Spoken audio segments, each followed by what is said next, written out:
Hello everybody, and welcome back to the LJL Officially Unofficial. I'm still hosting, even though I might be doing some Minecraft on the side. Alex, otherwise known as Lexi, I've got Mars1 as my Twitter.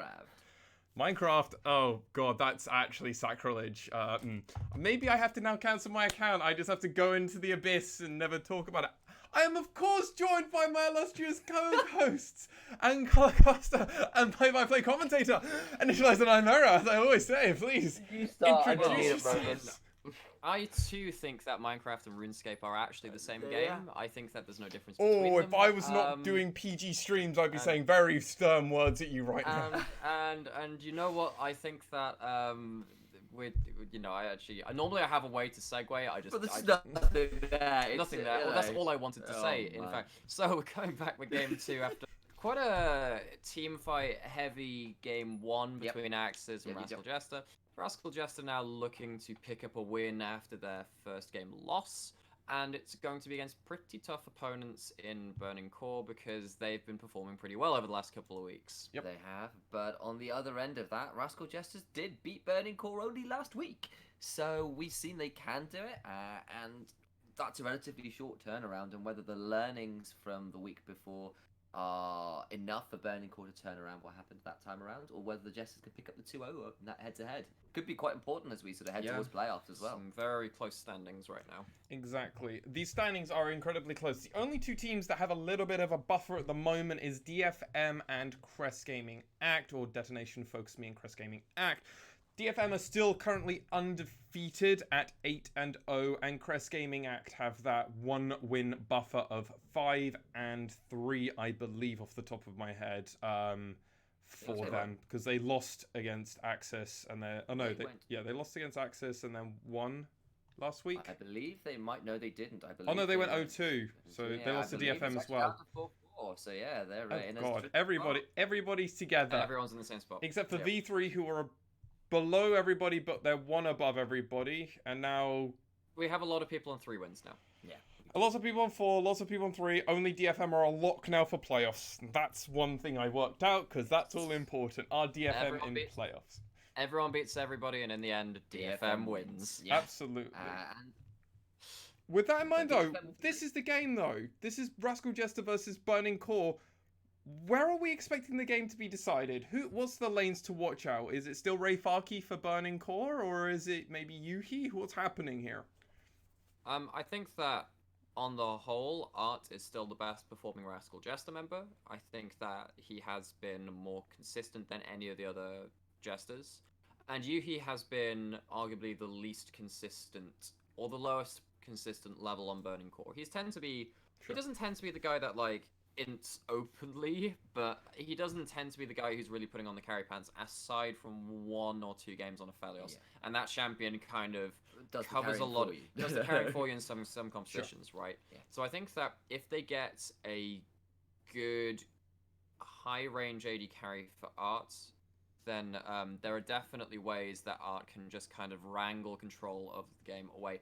On the other side, of course, Ray Farkey has been pretty stellar, and once as well has been one of our better junglers in the LJL. So the top side of the map for Burning Core is formidable, and we saw that the top side of Rascal Jester kind of got dumpstered a little bit by Axis top side last game, because Unyan kind of popped off. Yeah, and I kind of do want to go in on that a little bit, actually, specifically that once last week was utterly ridiculous. Like, he went like 9-1-10 on Lee Sin in his first game with a Yumi on the side. Oh yeah. Was running over the second game until he got a little bit hyphy and got the Jesters back into the game off some pretty aggressive engages. And if he can do what he's done versus a number of other teams, like versus CGA even, we saw once kind of take it to Yoshi in the jungle as well on the Xin Sao. Like, this guy can do some nasty things to you in the early game. He's very much got the mechanics and the flair to pull off some good stuff.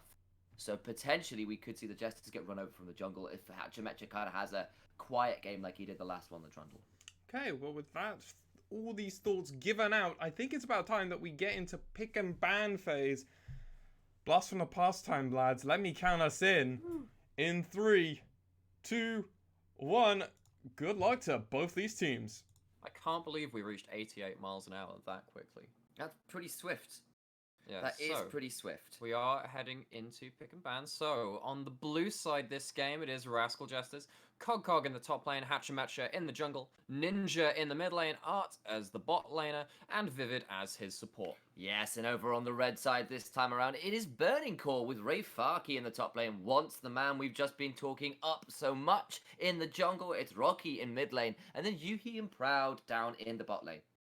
Yeah, okay, so we see 4 bans coming in so far. We see 2 early game junglers taken away by Rascal Jester in the Lee Sin and the Elise. The Elise was kind of first pick ban priority for a large amount of the early weeks in the LJL, has been falling off though recently. However, with Once's last week and his consistent level of play, it's probably good to take away the agency picks away from their jungler. And I can see a Senna ban as there as well. Weren't happy with the way that last lane went with that no farm Senna, getting a Galio to being a really irritating AP threat. See what the last ban is here. Might be another one of those tanky champions just trying to force Cog onto something a little bit more uncomfortable, even if he is willing to pick up a Kale. More so than just tanky champions kind of TM. These are blind pick top laners, the ones that are banned away. And the Yuumi is another first pick as well. So Burning Core trying to put Cog into a matchup where he can't just safely scale and have the agency in team fights. Set as a champion where it doesn't matter how far behind you are, you still have your Haymaker, you still have the Showstopper, so you can affect and disrupt the backline. This does leave up Ninja's Rumble, though, after all the bans come through. And he looked damn good on that champion last week, so I'm really excited to see him back on that. Of course, it is still flexible. We're assuming Ninja at this point because we've seen him play it and look good on it. But that's not to say it can't be put elsewhere. And it's a really good support pick if you pair it up with something like an Ashe, which is Art's prominent champion in his champion pool. Hasn't picked it up in the last couple of weeks, went more towards the Ezreal amongst other picks as well. Burning Core picking up Zoe Jarvan in response to the Rumble, though. The Jarvan being one of the better combos for Rumble, and then Zoe being a decent blind pick mid laner. Although in this case, it's probably going to be against the Rumble anyway, as much as we talk about it in the support role. So Rocky happy to pick up one of the S tier mid laners. Hatchamacha thinking about running it back to that Trundle. We've got sort of definitely gone up in priority over the last few weeks, but actually opts into the Sejuani. Especially knowing that now that Jarvan has been taken on the other side, we won't have the risk of the Trundle stealing away all those Sejuani resistance, and Varus picked up here. So the plan for the Jesters is pin someone in place, burn them to death with the Equalizer. That's 2 big CC abilities locked in on side of Rascal Jester, and it's a handy amount of engage or disengage if you look at it that way as well. Burning Core hovering over other AD carries, and of course, Aphelios picked. Wasn't even picked up the last game. This will be the first time that we've seen the Lunari marksman on the Rift for quite some time, actually, since the nerfs. Yeah, and of course, it's not like he's not still strong, but it is less of that completely ridiculous oppressiveness now. And Yuhi's best games have come on the Aphelios, I think, very anyway. True. So yeah, he had one game versus Sengoku Gaming where he landed a 4-man Graviton ult, which effectively ended the game. They were ahead in the game at that point, but still, it was a very flashy way to close it out. And Yuhi has shown that he has the mechanics for the champion, knows what to do with the different guns, which, there are so many of them, sometimes that is not something to be understated. Yeah. Right, we're heading into the second round of bans now. Yeah, and of course, Nautilus off the table, so is Leona. We're looking at a bit of a support focus here. Wonder whether Burning Core are assuming that Rumble is going to be mid as well, but of course, we have talked about how Rumble can be flex support, and when you have got the Chains of Corruption, it's maybe not an Ashe Arrow, but there's still that kind of combo is still available, right? And when the Equalizer comes down on top of that, you definitely burn people up just as well. But Burning Core still thinking it's going elsewhere, so that's a recall as well. It's certainly not awful. For me now, I'm wondering what the Jesters want to prioritize for the top lane. Ray Farkey, as we said, on the side of Burning Core, one of our better top laners up there alongside the likes of Ebby, really. So Cog will want to have a matchup where he can't be abused too heavily. But then Burning Core obviously have the counter picks. They can just save their top laner for last if they so wish. They do have a support to pick up still anyway. So many supports banned, though. Yeah, exactly. There were 4 banned between them. Please pick it up. Really? It'll probably be a Braum, but I imagine Brand a Blitzcrank will take, though. I mean, just a bit of hype in that ball. And Proud as well on that champion. I was ready to get a little bit screamy there. If the Brand was locked in, that would have been really fun to watch. It's the Blitzcrank locked in, as you were saying. against the Varus, pretty decent. No dash on the AD carry of Varus. So if the hook lands and then into the Graviton route, amongst other things, or the Graviton route into the Blitzcrank hook being the more likely combo, there are ways where you can kind of get that guaranteed Varus mid! Yes! Poke Varus mid! Okay, alright, so this will be slightly different then. I wondered, I didn't want to call it out because I thought you would judge me, but no, it's there. Okay, Play-by-play dreams, they're still real. It could very much be the Varus.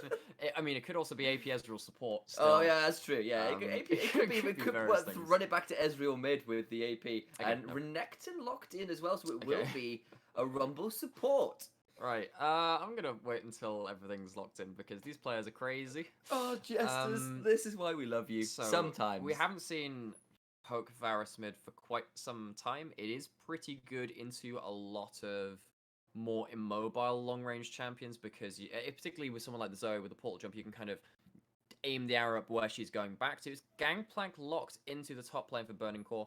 Wraitharky is a dominant Gangplank. This guy puts out so much damage on that champion, so that is a very scary lock-in from the perspective of Rascal Jesters. Okay, it is going to be double cleanse on the mid laners. This mid CV2 is going to be really interesting to watch, as it is the Rumble support with the Ezreal AD carry.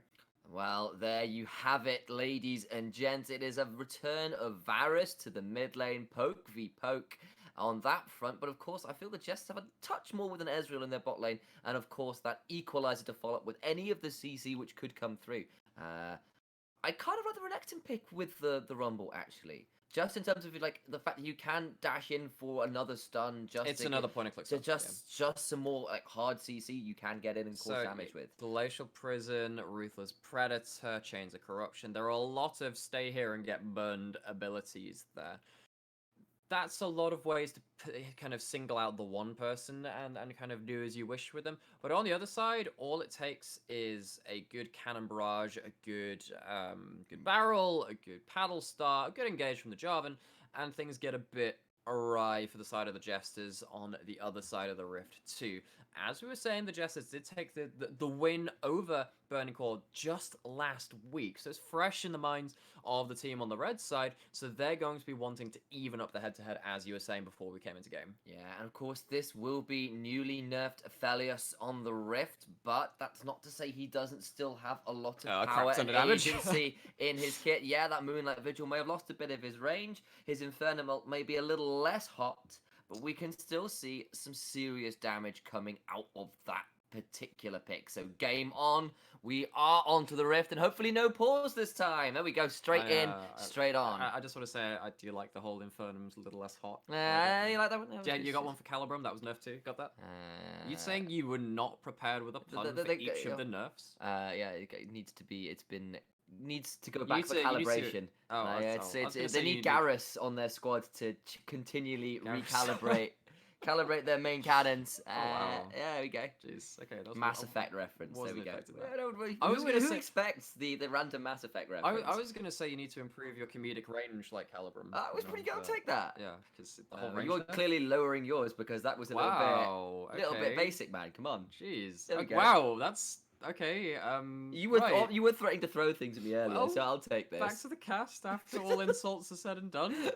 You're going to take a moment, but it's going to be okay. We see the Comet coming out of the Varus alongside the Corrupting Pot. This has been the standard poke Varus build ever since the Runes Reforged have come out. I mean, you're more likely to see this on ARAM than you are in Summoner's Rift, but occasionally it rears its head when the likes of Azir are back around the Rift. Yeah, we see the indicators on Aphelios now. Yeah, cool. So much cleaner, so much easier to keep track of. For me as a play-by-play, never mind the players, so much nicer to know what's going on. I was saying, he does the thing with that one gun thing. Cool, right? I really felt for Atlas when he was casting Aphelios and sort of paused mid-fight and went, close range weaponry. You know, it's like, yeah, that'll do. But Severum Crescendum does have that combo. But that's a good first hook. But of course, Vivid trades back with that Electro Harpoon and wins out on that trade in the end, actually. Yeah, even though you have the rocket grab, it does do decent damage on the whole, but you don't have your auto reset and the the extra damage that comes in from your little knock-up fist as well. Whereas when you have the electro harpoons, you have a good amount of damage on the rumble, as we see there, as the scorch comes in from the rumble. Yeah, and Onslaught being procced there by Yuhi as he decides to go in on Art does a fair amount of damage. So again, Aphelios not without his pressure, but level 2 being hit for both bot laners, and that means I'm assuming Flame Spitter picked up for Vivid, but I'm not entirely sure. And look at that. Well, Burning Core certainly favoured by the Twitter community over the Jesters, but maybe we should get on that. Maybe we ought to go fight the good fight for the Jesters. I feel a bit bad for them there, especially because they did so well in there last week. Well, but this is the thing, right? Anyway.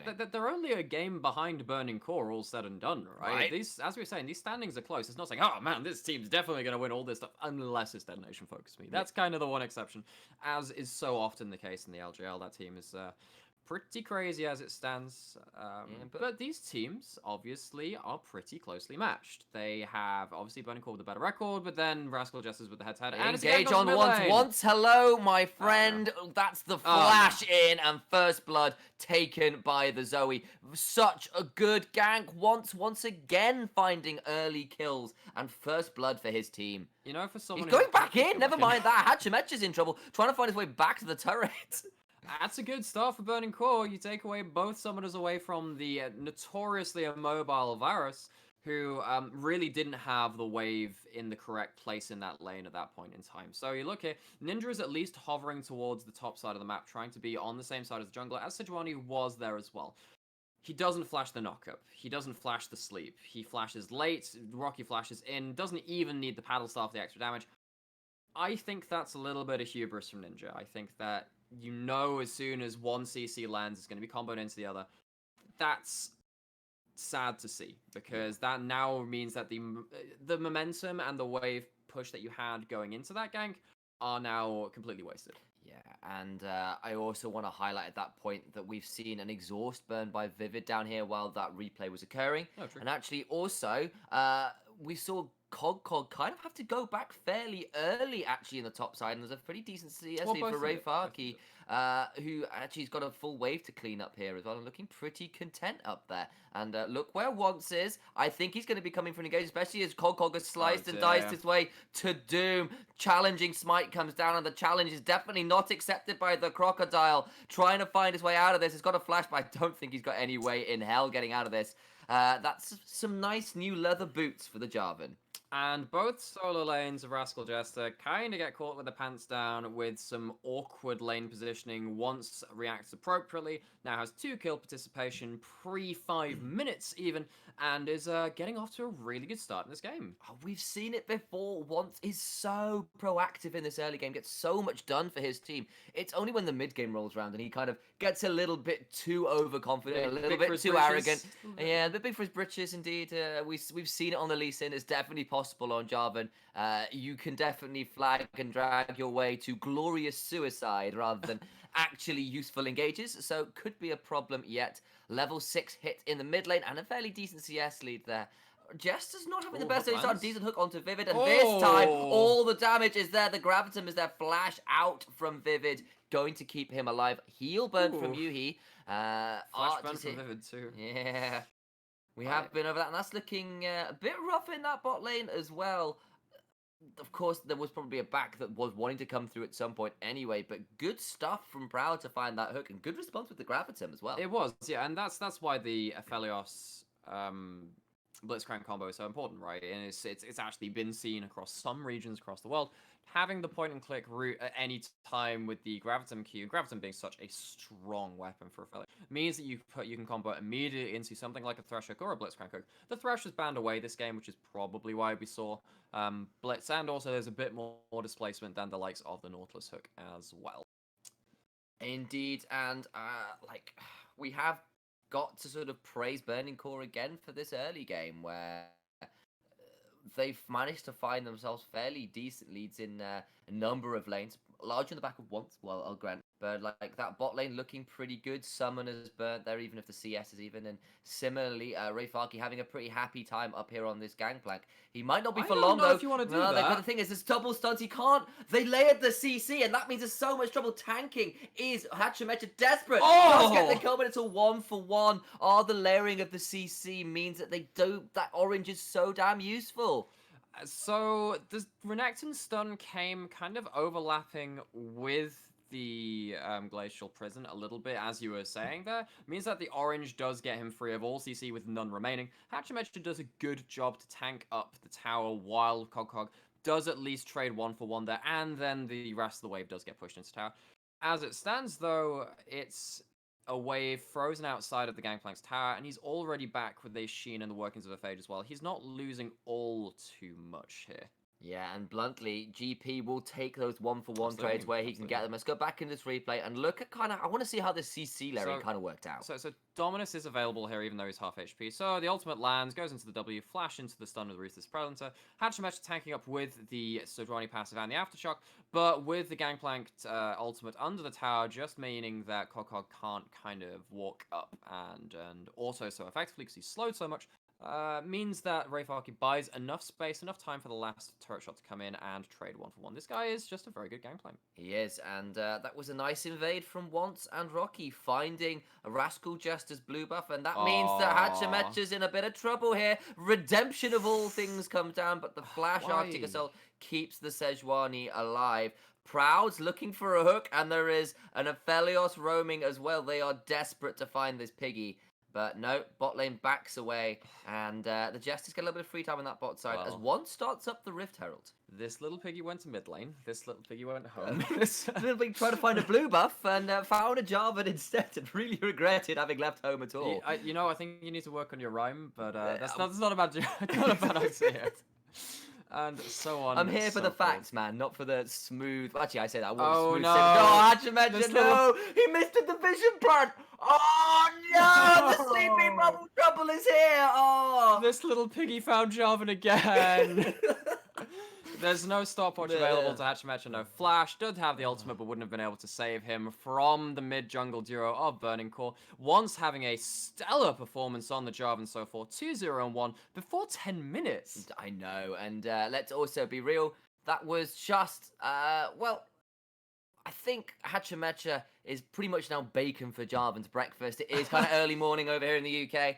And that means that, we're all thinking about good food, and Jarvan clearly is as well. Goes hunting for some pork, finds himself some, and that means that Hachimecha is in serious trouble. And Cogcog caught under the tower, desperately trying to find his way out of this one. I'm not sure he's going to be able to outplay this one. Has Dominus available, is in the alcove looking for a bit of an outplay, trying to find his way out. Fair amount of healing. Actually, and that's a decent amount of stuff here with the Glacial Prison. Look at the damage. So a Ninja's in trouble, getting silenced by that Blitzcrank, and it actually ends up being a 2-for-0. They thought they got the turnaround, but Blitzcrank had found his way up there.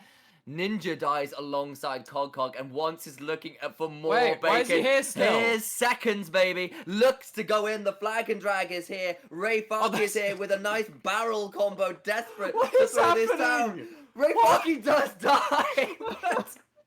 And look at the damage! No! But the watch is there, but here comes Cogcog, desperately trying to catch on to Once, but no. Dive complete, but here comes this true shot barrage. Is it going to be enough? Has he aimed it? It's too wide. Nope. Goodbye. What am I watching? This is. You're watching a cooking show, buddy. This is jungle to plate. Bacon sides for the side of this Jarvan. No, 3-0-3. Slowly dissolving into Hell's Kitchen there. Kind of slap the two pieces of bread around Ray Farkey's head, and he says, "What are you, an idiot sandwich?" He dives for his second. He kind of flings his ult under the tower, which hits the minion wave and not much else. Cogcog buys a lot of time for the rest of his team, which is okay, but it's the kind of situation where you overperform to such the extent that you bait the rest of your team in. Sejuani comes in with the Glacial Prison, almost offs one of the members, which I've completely forgotten because so many plays have happened since then. Ninja gets caught out walking up the river by the Blitzcrank and the Zoe. Flashes away, but there was a change a little while ago for Blitzcrank now to his ultimate passive. It used to be like the little random strike of lightning that would hit something. Now it's if you auto something a second later, it will come down with a lightning bolt. So Ninja flashed away, and then the lightning bolt came down after and offed him alongside the ignite. And yeah, it ended up being, I'm not even too sure what the net trade was, but there were a lot of kills either side. I think it was 1 kill. It was 2 for 1, I believe. It was 2 for 1, right? Cool, nice. That's what we like to see. Possibly. No, it was the one. It was the one because remember the stopwatch came in from once after that last turret shot came in. So Cog died, Ninja died, and it was Ray Farkey who died in response. So yeah, sure. But that's a decent amount of trade. But once is here as well. But it's 4 members actually died with that mid lane. They have the Herald. That's why they were trying to look for mid prio. Vivid was quickly roaming up, seeing if there was any chance of an equalizer there. We've yet to see that ability come down from the Rumble, but these are the kind of fights where they are quite important. Everyone is on rank 1 ultimate right now. While he doesn't have the Leandres, it means that he's not particularly down in terms of those ranks on the ultimate. Okay, we've seen the Herald summoned at mid for priority for Burning Core as they're trying to start up this Drake. They're going to get this wave shoved, and that Herald going in. They'll probably not be around for the plate, but actually, no. They're not going to go back towards the Drake. They're actually just going to shove in on this tower. He's going to stick around for the plate money, but they're going to try and engage on him here. Cog can't quite find the Aphelios, who burns the give up. Hachamecha in the backline once again finds his way onto the breakfast plate of this Jarvan, but the turnaround is huge. Speaking of roasts, that damage from Vivid is pretty damn huge, and Ninja's piercing arrow skewers the Jarvan, turning around that fight. It's a 1-for-1, and decent stuff from the Jesters to maintain control over their mid lane turret. I haven't made those kind of sounds since like season 4 Nidalee. Remember when it... that's a good hook onto Vivid, who just dies. Okay, well, there goes my track record of once again trying to talk about something and then, the players deciding that I'm not worth the time, really. Blitzcrank, buddy. You got to be aware. Yeah, pretty much. But if you remember back to season 3, season 4 Nidalee, it was one of those times where there was kind of a spectator sport in kind of going when the big spear landed. And that's kind of what we see with these big poke champions when you have like the W active from the Varus with that massive execute damage, and also the Zoe with just Zoe thinks that is just a champion, really. Okay, just so one more time. Big hits here. So, no vision in this river brush from the side of Rascal Jester, but then the Comet lands. So they know that people are in there. They see everyone kind of pondering around that area of the map. Cog does have the mini wave to be able to dash forward. Then the Sejuani kind of goes in without any of his teammates in range. Then the ultimates come down from Burning Core, from the top and the jungle. Ninja does trade back onto once there with a big arrow at the end of it, but then kind of the fight then turns again once again afterwards, after that replay, when the hook lands from Blitzcrank. All right, the madness has abated briefly. Mount Drake was picked up by Burning Core. Let's check in on some of these items. Trinity Force already complete for Gangplank versus only items of a Black Cleaver for the Renekton. We're looking at a Ghostblade in for this Varus, but the Luden's in response. Maybe Ninja can start doing some poke. And down towards the bot side, pretty even. But we are still, of course, looking for Art to kind of hit that 2 items back before he's truly putting out massive amounts of damage. Absolutely. So it's a 3k gold lead over to the side of Burning Core, spread between pretty much all of their members. 300 in the AD carry, 700 in the mid lane, and 1,000 in the jungle. Actually, once been putting in an absolute shift on that Jarvan compared to that Sejuani. All jokes about Peak Winter Market and Bacon aside, it's been doing pretty well in that matchup. Well, we're looking at a bit of never mind a market. This looks like an auction and a brawl over the fire sale of this Rift Herald. Everyone's here. And I think we're looking at a roam up. Look where Proud is off to that side. Could catch someone else. Decent poke, that's a massive cataclysm. And it's a steal onto the Herald. It's a good response, but Yuhi's ultimate claims the life of Vivid, who's just too low in levels to keep surviving a lot of these fights. That poke misses. It's blind from Ninja. Doesn't get to see anything.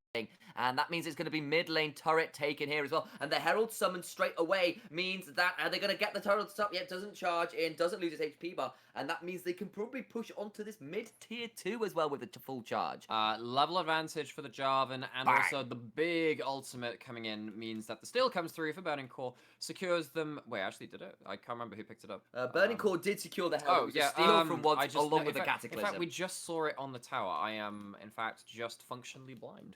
That's so, So, you know, I'm willing to admit that. So yeah, big I'm steal. the one who wears glasses. Here you go, buddy. These are for you. You know, for some reason, you know, that just makes everything very bad and it gives me quite a headache, actually. But yeah, big. It takes down the mid outer, going into a big charge onto the mid inner as well. Good amount of gold into the pockets of Burning Core now, shifting up to almost 5,000, more like 4.5k on the red side of the rift. All right, Art and Vivid desperate to shove in this tower and try and find something back for the side of the Jesters. Again, they're not out of options yet. They do have some good combos they can pull off. Ninja now at the sort of the two serrated dirk and a lethality item complete in the Ghost Blade can definitely put out some meaningful damage. Art's going to tank a couple tower shots but claims that turret, traded up top by Ray Farkey. But at least the Jesters are finding trades here. It's just been around these objectives where things have been a little bit dicey, and Once has found some fantastic invades and flanks, and mid-hatcher makes his life completely miserable. There have been some really good Cataclysm Cannon Barrage combos this game so far, and I can only imagine that's going to continue. Both these players at pretty happy points in this game, got themselves up to good amounts of farm, good amounts of XP, and have their items coming through on quite a kilter. Yeah, and we'll have to see how the rest of this game goes. We're pretty happy with where Burning Core are at. We're going to see them continue to scale into this game. All of their carries looking pretty happy with the amount of gold and items they've got. And that is a Jarvan that's not going to be getting blown up. I mean, that's always the risk with Jarvan, right, in the jungle, was that if he does get behind, every time he engages, he can sort of just engage to die. But with this kind of early stone plate pickup alongside the Cinderhulk, it's just actually really damn tanky. I actually don't know about that this game. I think that if you land Chains of Corruption onto him and then you have Varus' damage coming through, Jarvan still gets popped. It's just how many cooldowns you need to invest to do that. Okay. So if you're using the W active from Varus to finish off the Jarvan when it could be getting a lot of damage onto Yuhi and Rocky, it's maybe a good trade. Anyway, so 30 seconds until Dragon comes up. Cannon Barrage used to clear out this wave means that the tower won't go down on that wave, as a lot of members committed to top side from the Jesters. Burning Core here pushing in this bot tower. I'm not sure whether Cog desperately wants to walk up. There's no real CC because Jesters, Cog does pick up that, and actually Art finally picks up. That's a good equalizer. Now Ray Farkey possibly stayed a little bit too long, does get the barrel speeder, but Art is desperate to chase him down. No Cannon Barrage will be available for this Ocean Drake spawning in 2 seconds. It is an Ocean Rift. Also no equalizer. Indeed, and there'll be no equalizer for no Cannon Barrage, and we've got to remember that this will be, excuse me, sole point for the side of Burning Core already in position. That Cannon Barrage bought time to stop the reset, and that means that it's going to be a free Ocean Drake over for the side of Burning Core. And this is terrifying. Ooh, decent attempt with the Tree Shot Barrage, but no early smites, no threat. Secured for Burning Core. Ocean Soul on the table in, 5 minutes? It's going to be a very early Ocean Soul for this team. I like how even though he didn't get the steal there, Fast cleanse from Rocky keeps him alive there, because Ninja, with that W active from Varus, can do a hell of a lot of damage with the piercing arrow. Absolutely can. But the cleanse taken away from Rocky. They're sitting at 2-0-6 on the Zoe, having a pretty good game so far. Involved in 8 out of the 10 kills. Built up to the Void Staff second item, so very efficient damage for this point in the game. Indeed, and efficiency is the key word for that Zoe, who has got a Dark Seal there alongside that Corrupting Pot. All that beautiful healing synergy is always nice to have. Keeps you in lane, lots more poke, lots of wave clear. All good stuff. And speaking of efficient buys, we're looking at a QSS picked up for Yuhi, which when you are kind of versus all that CC, that's a massive deal. And we talked about how the Jesters wanted to combo kind of all that point and click CC and route into the equalizer and the poke damage.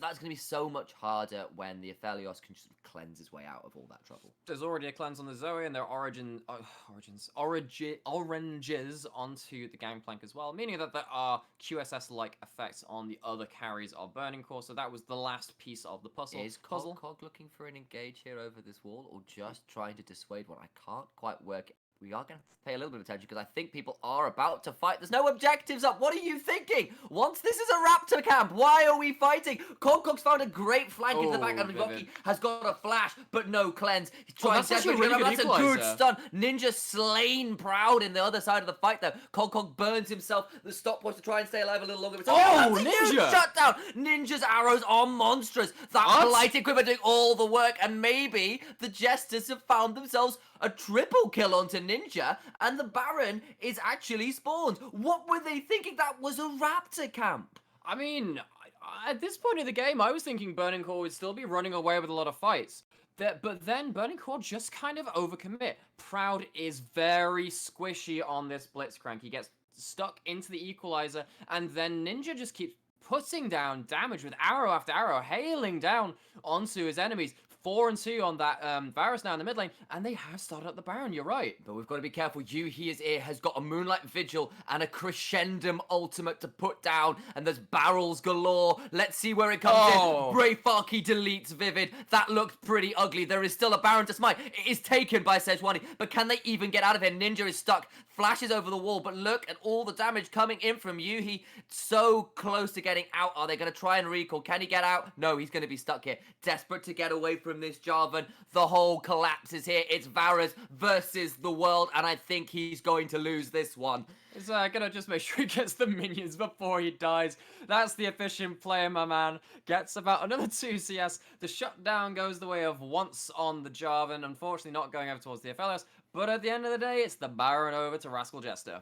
It is, and let's look again at this flank. Kog finds the monster flank. Okay, so the combo misses from once there. The Cataclysm onto one person, which doesn't even line up particularly well with the Cannon Barrage, is not the best thing. Rocky is being absolutely taken to town by Cog on the side of it. And yeah, the Equalizer was pretty huge. Cog buys so much time on the backside here. And then this fantastically timed piercing arrow to finish off Rocky in pretty much the most good timing.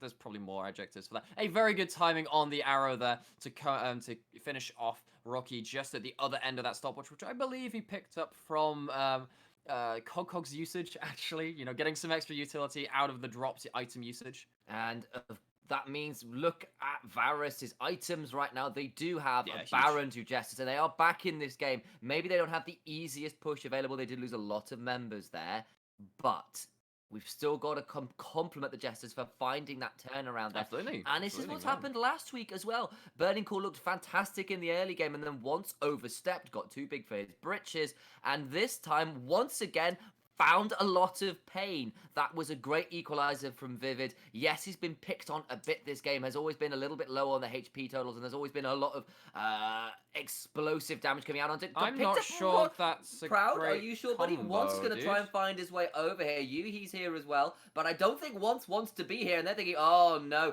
they thought they'd found one. They've actually found 4, and that's going to be Once desperate to try and find his way out. Has no flash. Flagged his way just to more pain. This is for the Ocean Soul as well. You've cost yourself Ocean Soul. We said this a little bit in the fight around the Raptor Pit, but Proud is not a tanky Blitzcrank. You don't if you do land the hook, you do get your Aftershock, but then you just kind of pull the Renekton towards you. Uses both the Slice and the Dice to keep on top of the Blitzcrank, and it does lead to 2 kills in the extended fight, going the way of Rascal Jester. And yeah, this will be the first Dragon of the game for Rascal Jester. 25 minutes in, breaking the streak of 3 from Burning Core. And I also want to point out that, that is 2.5 lethality items now for the side of this Varus. And there's just such little armor, generally speaking, outside of the Jarvan and some ninja tabbies on the side of Gangplank. Those arrows will hit like a truck onto the carries on Burning Core. So Ninja's building towards the Edge of Night, which will give that spell shield passive onto Ninja. So huge. And what we saw there, if that can deny the next Sleepy Trouble Bubble or the next Paddle Star that comes in, that's a very valuable item. Well, if it means that Ninja can stand his ground fire up the corrupting arrow, and then just turn it around onto Rocky if he dares to go in on him. That could be a massive power spike for this Varus. Absolutely. So you can definitely see it. Blade of the Ruin he's just King, completed it now. There we go. He's in a strong spot. He really, really is, and it's not like Art is all that far behind either. Most CS in the game right now, and is on a 2.5 item spike himself. You know, I probably should have mentioned this before, but so there's Swiftness boots picked up from Ninja. So this affects your self-slow when you're charging up your Q. Yes. So when you're trying to walk, so you can see him there, kind of slows himself very slightly as he's holding the arrow. Without that, it means that if your enemies are kind of running away from you, they kind of get that distance differential, right? Because you're slowed and they're moving away from you, which means they're faster than you, all that kind of stuff. So it just gives you extra mobility when you're charging up the Q and extra distance effectively on your arrow at that point. All right, well, we've still got a lot of strength on the side of Burning Core. Rayfarki is a strong gangplank, and Cogcog's gone for the second item GA. He knows his role here is kind of to be that front line, throw his body and find and engage onto Yuhi and Rocky. But the side of Burning Core, that is a pretty strong Zoe. It is a pretty strong Berlioz. So there is a lot of damage here. Like, yes, Rascal just found a couple of key fights that have gone their way, but that's not to say all of the rest of them will. Yeah, and we've got to keep an eye on this game. Like, the gold lead is still there with Burning Core. It is. However, on the other side, we have a level 11 Rumble finally, so that's rank 2 in the Ultimate with Oleandri's and Swordpen boots. This guy is actually going to be affecting team fights now. This guy can, if he can put that down into a choke point, we saw how much damage it did, before he reached rank 2 on that Ultimate. He's going to be doing a lot of damage. And then if that slows people as well, even without the hard CC of Glacial Prison or Chains of Corruption, amongst other things, it means that the arrows and the Mystic shots will land just that much more often. Also worth shouting out Art, Deathless on the Ezreal so far, level 14, has his 2 item spikes. We normally mention that every game, but this game's just been a little bit different. Yeah. So we've been a bit absorbed in talking about the other champions in the game, but he's in a position to carry these extended team fights. On the other side, right, it's worth talking about the Gangplank, 2 items, the Aphelios, 2 items. Indeed. Don't sell us too short. We did bring up the Ezreal items, but it was just mid-team fight, so okay. we did our best. Like, don't sell us too short. We tried. Yeah, I was too busy going, skill shots, skills, yay. Ooh, piercing arrows. Ooh. Sometimes I wonder if I'm cut out to be a color caster. Ooh, look at the pretty explosions. Maybe you want to trade with me at some point. That would be an entertaining experience. But, after all we've kind of been saying after the last couple of minutes, it has kind of fallen to just a 2k gold lead to Burning Core after this. And while I do think that Gangplank tends to outscale pretty much any other top player in the game if he gets the team fights of his choosing, and Zoe does have that crazy one-shot potential as the game goes on, the damage accessibility for Rascal Jester is really high this game. Yes, it is. If you land your skill shots and you can keep them at arm's length and keep firing them out, Rascal Jester don't particularly care about the scaling, because when it comes up to the objective and you've chunked out the 3 people that you really need to care about, why should you care about scaling? You've already got the numbers advantage. Yeah, I think the next major fight we're going to be looking towards will be this Ocean Drake in a minute. And we're looking at Once and Burning Core desperate to regain control of this river, which Rascal Jester just spent their time warding up. Also worth pointing out, we've talked a bit about those items. Zoe is damn close to a death cap. Beyond that as well, Cog, and pretty much everybody actually has all summoners available. If Cog can find another one of those monster flanks, doesn't matter how many QSSs you have, my friend, that Crocodile is not going to be leaving your side. And with a GA there as well, he's just going to buy that much more time as a backline disruption, more time for equalizers, mystic shots, piercing arrows to do that. Yui has to burn everything to pretty much just to get away. Has still got his flash, but the cannon barrage turnaround is huge. Hatchamecha gets shut down there, and he's going to get killed up at once. Also now frozen in place, and I believe also QSS'd. That was pretty big. It looked like Rascal just found another major pick, but the turnaround from Proud was huge. But the amount of damage they did to the side of Burning Core might still buy them the Dragon at this point. They don't have a smite available, but Once is really low. It'd be really dangerous for him to try and He missed the Flag and Drag. He did, and this now means that he misses the Dragon because he doesn't get there in time. I'm not sure he would have managed to do that anyway, even had he hit the combo. So the only time you tend to miss a Jarvan Flag and Drag is when you do put the standard halfway on a wall and then it kind of flips it over to the other side just because of the way skill shots work within League of Legends when you're spawning an object. It means that it kind of spawns it out of the range of your Q. It means that you sometimes do miss a couple of those combos.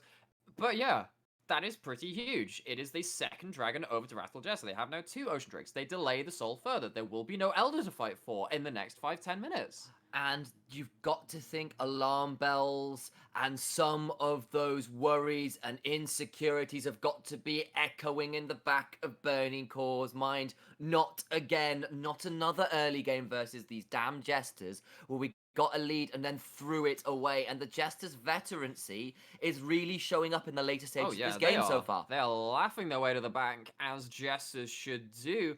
Proud just they're just popping the pink ward over into the pit there, has himself a Righteous Glory on the Blitzcrank, but even then, I don't think that's enough to survive a lot of the damage coming out of Rascal Jesters. We saw it was so close to 2-3 kills coming across in that last mid lane team fight, but just maybe if the Ezreal ult hits, maybe if the CC lands on a slightly different target, maybe the fight goes a little bit differently.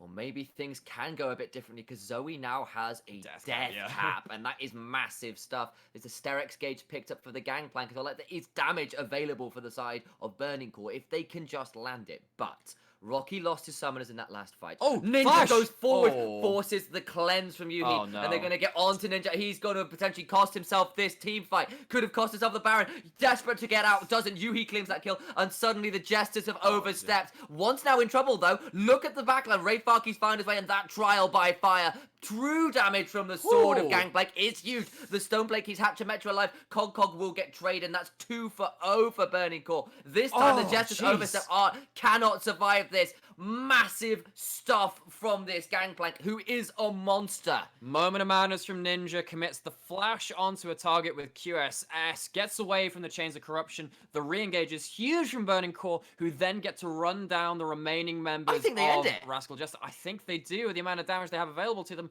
With that, more Sparkles passive from Zoe alongside Gangplank and all his Sheen damage too. We were praising their veterancy, their composure in these late game team fights, and it might have cost them. They don't have a wave though at the minute. Maybe it's enough. We thought it was over. Once he's gonna die, he is. That turret shot, no, doesn't quite claim it. The healing there, just enough. Burning Core desperate to get out. And remember, Cog has got teleport. Art does have teleport. That was just shy. If he'd had the flash there, that's a great piercing arrow. And suddenly, remember, Baron is still on the table. They wanted to end the double TP. The TP is in. Here we go. Burning Core trying to get out. That's a huge equalizer. Once is in trouble. He's gone down as well. Cog is here. Veterancy be down. They find the hypey.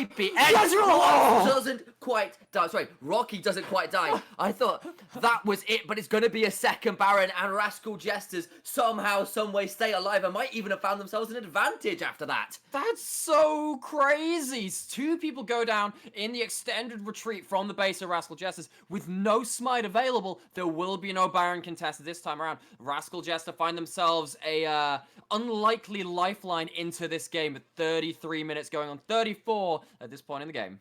Yeah, this isn't a game of basketball, damn it, guys. Stop passing the ball back and forth. Okay, so we're going right back to the initial, what I thought was game-ending throw.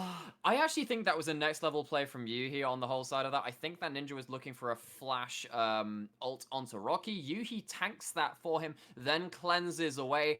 So maybe I was a little bit harsh onto Ninja in the first place. But then effectively after that, you don't have the backline continued damage of the Varus, even though the Ezreal is still alive. And Cog is actually putting in a lot of work on this Renekton too. The amount of Q healing he gets, he probably heals up a full health bar throughout the course of that fight.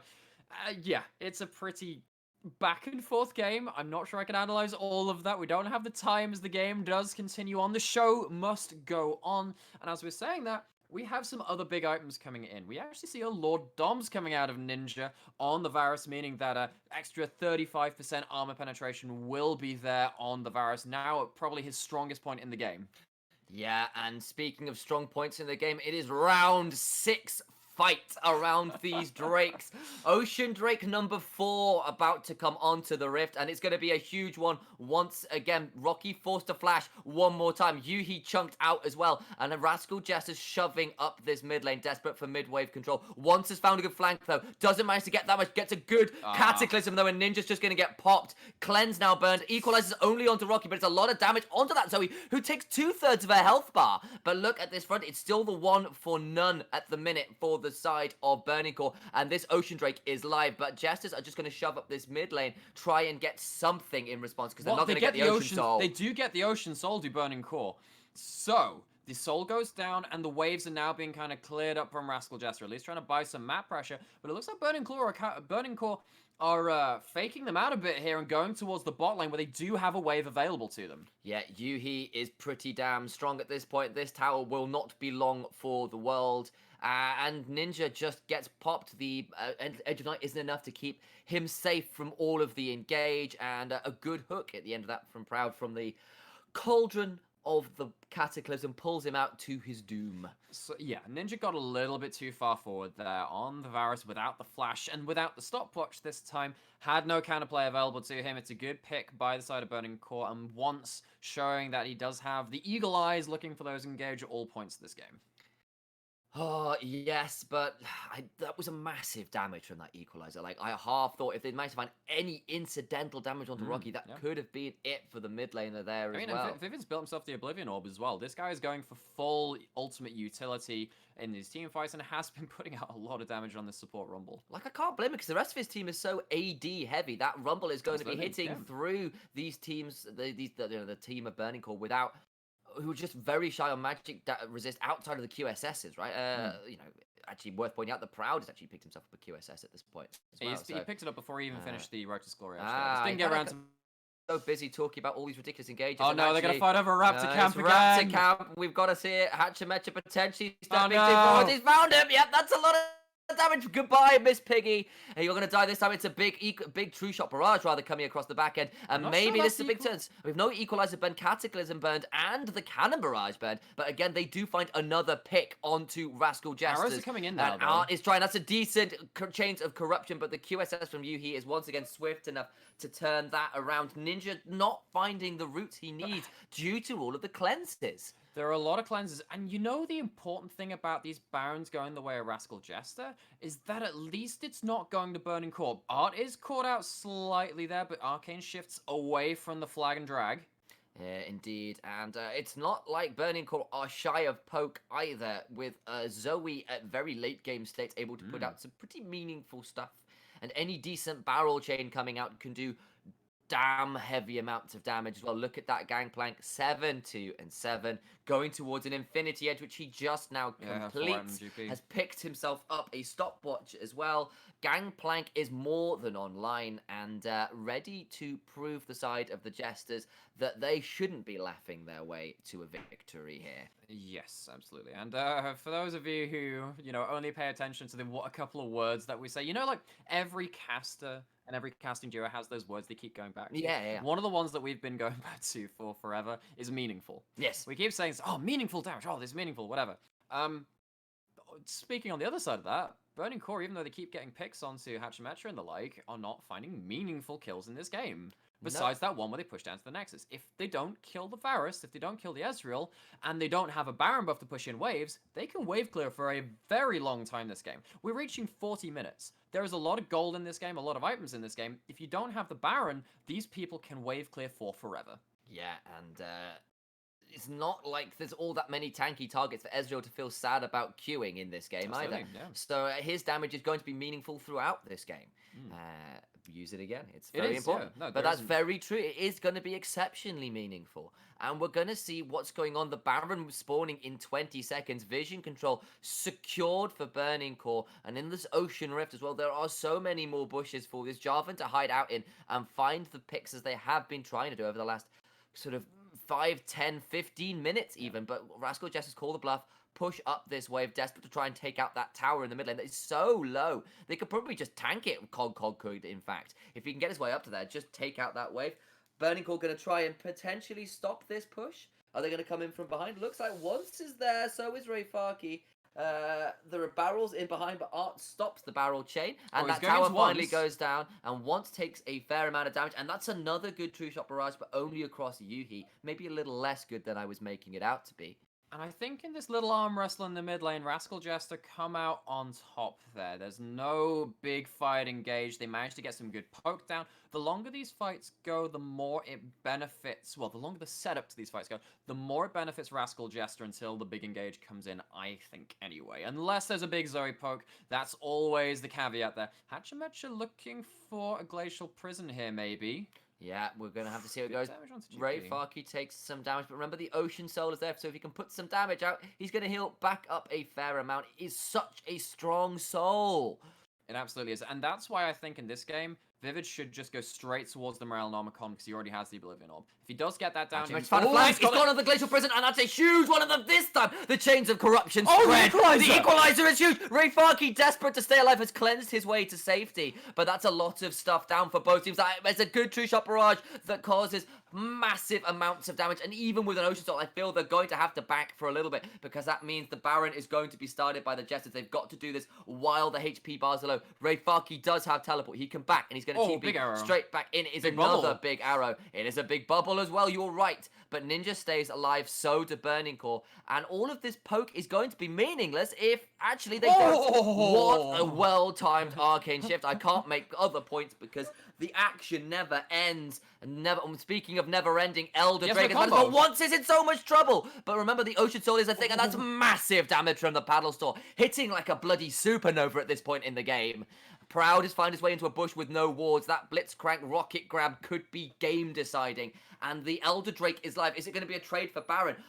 You're looking at Cog. He's actually backing at this point. There's that really well-placed Trinket ward. The blue or the Oracles has found a key for you. They have found vision on the Elder Drake. They know this is happening. Cog's found the flank. He's got the home guard buff. They are here. They are ready to fight. Hatcher Metcha is here. This could be everything. Look at that. He's slain Hunt. Stolen it. He has, and it means it's a 1-kill win already. And whether you've got Ocean Soul or not, I don't care. Elder Drake is so much bigger. And the shutdowns are coming in. And here comes the blast.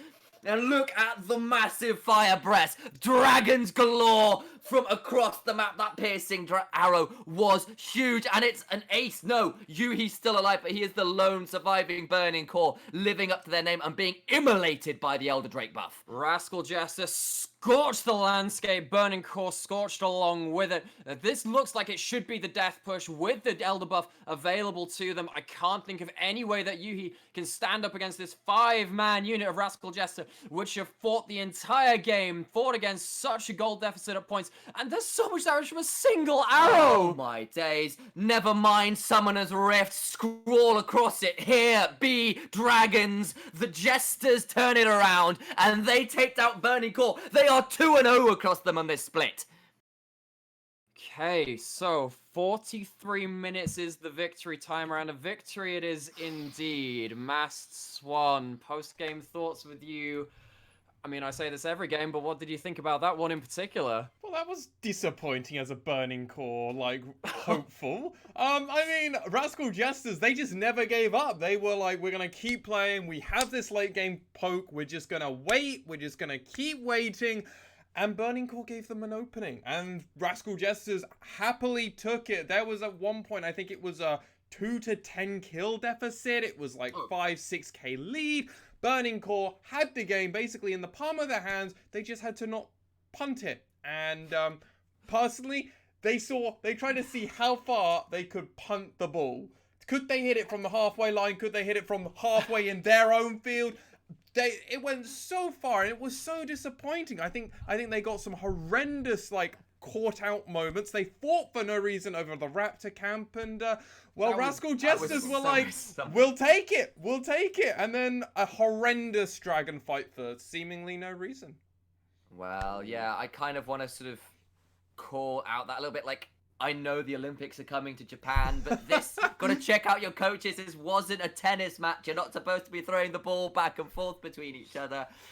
And there was just the most ridiculous throws back and forth and great picks back and forth. And at the end there, that Elder Drake, what could have sealed the game, and Art managed to find the kill onto once in the back of that dragon pit, meant that Hatcher Metcha got an uncontested smite, and the turnaround damage, I don't care if you've got Ocean Soul, that Elder Dragon buff is so powerful. And I mean, speaking again about the Olympics, Rascal Jester, expert hurdlers, overcoming many obstacles there in the middle. Come on, I'm good at this shit. Good. But yeah, I don't think it's completely fair to wail on Burning Core for a lot of that game, because when Ninja and Art had stellar games. Like, holy well, crap. Art no, went super they had a sick. pretty medium beginning of that game. Like, No, no, beginning of that Ninja got game- caught out horrendously poorly at the beginning. First kill, Oh, yeah, first sure, blood was sure. over. So don't agree Don't get me completely wrong. with that. Don't get me wrong. They didn't play immaculately, but you look into those mid and late game fights. I didn't see the damage graphs and stuff, but like Art went absolutely super saiyan on that Ezreal. Yeah. There was that one point where once like dropped the standard and didn't choose to go in, and then one Art was like, it's free real estate. Goes in, Arcane shifts forwards, gets the blade slow as well. So And Ninja, we saw the amount of damage those Ninja did those arrows were doing. 32k damage. Art did 33k damage. The only player that can do anything around it is Burning Core's MVP, Rayfaki, who did 32k. Everybody else did on you the do, by the way? only 24. Yeah. Yeah. I mean, Didn't get the picks that's kind though. of- It's the nature of playing as poke champions, right? Yeah. And I feel like actually Rascal Jester, on the whole, because Burning Core couldn't. It's this weird kind of tug of war, right? Because Burning Core want to go to an objective, force the Baron. They really want the Baron to win this game. But then they can't group up with the Baron because of the geography, because if you look at the way Red side is, it means that there's an absolute shooting gallery for Ezreal and Varus, which means that they have to get a fight first, which means they want mid-priority, and it kind of this whole knock-on effect, where Rascal Jester kind of ended up winning the tug of war by landing a couple of skill shots in the transition periods. Yeah, and we have got to call it out a little bit that Burning Core had a fantastic early game. They really, really did once again having that stellar early game and then overstepping, where we were sort of talking about in that game about why we use the word meaningful so much, and so many of the fights that Burning Core were looking for Over nothing. were just over nothing. nothing. It was over Raptors! Raptors. Woo! And it meant that when they lost those Almost fights, Crest that style Rascal fight. Jester found their way back into their game. They found Drakes that stalled out that Ocean Soul for such a long time. They found 2 Barons. Like, there was no way Burning Core should have given away that many objectives. And that's gonna haunt them. That's 2 games in a row now versus Rascal Jester over the 2 weeks that they played them, where they've thrown it really hard around random fights that's led to Rascal Jester getting objectives. A team that's definitely not going to let them get away with that, even more so, is their next opponent, for our next game is going to be Burning Core versus Detonation Focus Me. I'm so sorry. The Emperor Cyros is coming with his team, and they want blood, and Burning Core are already ripe for the picking in their eyes. We'll find out the result and how that game goes right after this break. Thank you so much for watching.